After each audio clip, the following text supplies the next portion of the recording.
সবাইকে আজকের ভিডিওতে স্বাগতম। আমার আজকের ভিডিওর বিষয় নারীদের যৌনতার পরিতৃপ্তি নষ্ট করে দেয় জন্ম নিয়ন্ত্রণ বড়ি।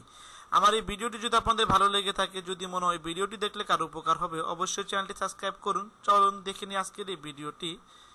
নতুন এক গবেষণায় প্রমাণ মিলেছে জন্ম নিয়ন্ত্রণ বড়ি নারীদের যৌন অনুভূতির উপর ব্যাপক প্রভাব ফেলে। ব্রিটেন, স্কটল্যান্ড, চেক রিপাবলিকের এক যৌথ গবেষণায় বিজ্ঞানীরা এ নিয়ে গবেষণা করেছেন। গবেষণা প্রতিবেদনটি সাইকোলজিক্যাল জার্নালে প্রকাশিত হয়েছে। গবেষণা দলের প্রধান স্কটল্যান্ড ইউনিভার্সিটি অফ স্টার্লিং এর গবেষক ক্রাইং বাটারসন বলেন, দীর্ঘদিন ধরে যে সকল নারী জন্ম নিয়ন্ত্রণ বড়ি খেয়ে আসছেন, যৌনকর্মে তাদের তৃপ্তি ধীরে ধীরে নষ্ট হয়ে যায়। অন্যদিকে যারা কিছু সময় পর্যন্ত খেয়েছেন এবং খাওয়া বন্ধ করে দিয়েছেন, তাদেরও যৌনতৃপ্তি অনেক বেশি থাকে। এর আগে এক গবেষণায় দেখা গেছে, যৌন মিলনের পর পুরুষরা তার সঙ্গিনীর জন্য জন্ম নিয়ন্ত্রণ বড়িকে প্রাধান্য দিয়ে থাকেন। এই বড়ি নিয়মিত সেবনের পর দেখা যায়, পুরুষের সঙ্গীর কাছে তিনি আগে যতটা আকর্ষণীয় ছিলেন, বেশ কিছুদিন জন্ম নিয়ন্ত্রণ বড়ি খাওয়ার পর আর ততটা আকর্ষণীয় থাকেন না। নতুন গবেষণা দেখা যায়, জন্ম নিয়ন্ত্রণের এসব ওষুধ সেবনে জন্মনিরোধক হরমোন নিঃসরণ ঘটে, ফলে তাদের দৈহিক সৌন্দর্য নষ্ট হয়ে যায়।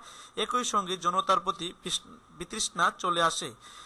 এর আগে 2011 সালে এক গবেষণায় বলা হয়, যে সকল নারীরা নিয়মিত এসব ওষুধ খান, তারা যৌন সঙ্গী হিসাবে কম আকর্ষণীয় পুরুষকে বেছে নেন।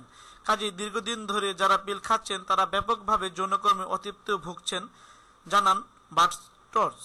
আমার এই ভিডিওটি যদি ভালো লেগে থাকে, অবশ্যই লিঙ্কটি শেয়ার করুন। কষ্ট করে ভিডিওটি দেখার জন্য আন্তরিক ধন্যবাদ। দেখা হবে পরবর্তীতে কোনো স্বাস্থ্য বিষয়ক ভিডিওতে। সে পর্যন্ত সবাই ভালো থাকবেন, সুস্থ থাকবেন।